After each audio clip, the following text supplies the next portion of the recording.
మంత్రి ఇలాఖలోని మోడల్ స్కూల్లో వారం రోజులుగా విద్యార్థులకు భోజనం బంద్ పెడితే కనీసం స్పందించేవారు కరువయ్యారని మంత్రి మాజీ ఎమ్మెల్యే పుట్ట మధుకర్ విమర్శించారు. బుధవారం ముత్తారం మండలం దారియపూర్లోని మోడల్ స్కూల్ను బీఆర్ఎస్ నాయకులు పుట్ట మధు సందర్శించి పరిస్థితులను అడిగి తెలుసుకున్నారు. రాష్ట్రంలోని గురుకుల పాఠశాలల్లో అనేక చోట్ల భోజనం పెట్టినా నాణ్యత లేకుండా పోయిందని, దారియపూర్ మోడల్ స్కూల్లో ఏకంగా వారం రోజులుగా విద్యార్థులకు భోజనం పెట్టడం లేదని అన్నారు. భోజనం పెట్టే నిర్వాహకులకు 8 నెలలుగా బిల్లులు రాకపోవడంతో నిర్వాహకులు ఏమీ చేయలేక భోజనం పెట్టడం లేదన్నారు. దీంతో విద్యార్థులకు భోజనం కూడా పెట్టలేని దుస్థితి ఏర్పడిందన్నారు. బీఆర్ఎస్ పార్టీ కేవలం ఎన్నికలకే పరిమితం కాదని, ప్రజా సమస్యలు ఎక్కడున్నా స్పందిస్తామని, ఎన్ని కేసులు పెట్టినా ముందుకు అడుగులు వేస్తామని ఆయన ఈ సందర్భంగా స్పష్టం చేశారు. తెలంగాణ కాంగ్రెస్ పార్టీ ప్రభుత్వం ఇప్పటికైనా కళ్ళు తెరవాలి, పిల్లల యొక్క బంగారు భవిష్యత్తు గురించి ఆలోచించాలని బీఆర్ఎస్ పార్టీ అనేక వేదికల నుంచి కోరుతా ఉన్నది, డిమాండ్ చేస్తూ ఉన్నది. అయినప్పటికీ భోజనాలు పెట్టిన కాడ నాణ్యమైన భోజనం పెట్టకుండా ఇవాళనైతే మంత్రి ముత్తారం మండలంలో గల మోడల్ స్కూల్లో వారం రోజుల నుంచి భోజనాలు పిల్లలకు పెట్టడం లేదు. కారణం ఏంటంటే 8 నెలల నుంచి వాళ్లకు బిల్లులు రాలేదు.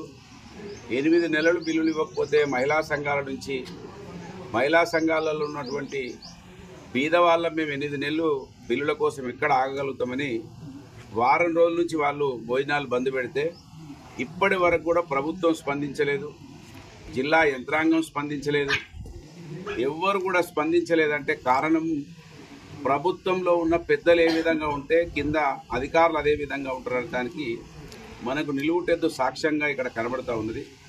మోడల్ స్కూల్లో ఇంకా అనేక చిన్న చిన్న సమస్యలు ఉన్నాయి, కరెంటు సమస్య ఉన్నది, దాన్ని కూడా పట్టించుకున్నటువంటి నాదుడు లేడన్నట్టుగా ఇవాళ ఇక్కడ వాళ్ళు స్టాఫ్ కూడా చెప్తా ఉన్నారు.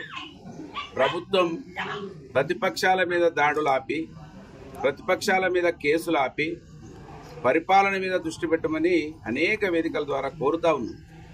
ఈ మోడల్ స్కూల్లో ఉన్నది పూర్తిగా 95% బీసీలు, ఎస్సీలు, ఎస్టీలు, మైనార్టీలు, అగ్రవర్ణాల్లో ఉన్న పేదలు ఉంటారు.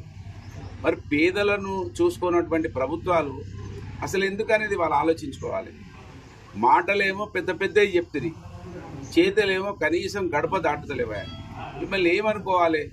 ఇవాళ సోషల్ మీడియా వేదిక ద్వారా అనేక మంది ప్రజలు మొత్తుకుంటా ఉన్నారు, ప్రభుత్వం మమ్మల్ని ఏమైనా ఆదుకోవాలని కోరుకుంటా ఉన్నారు.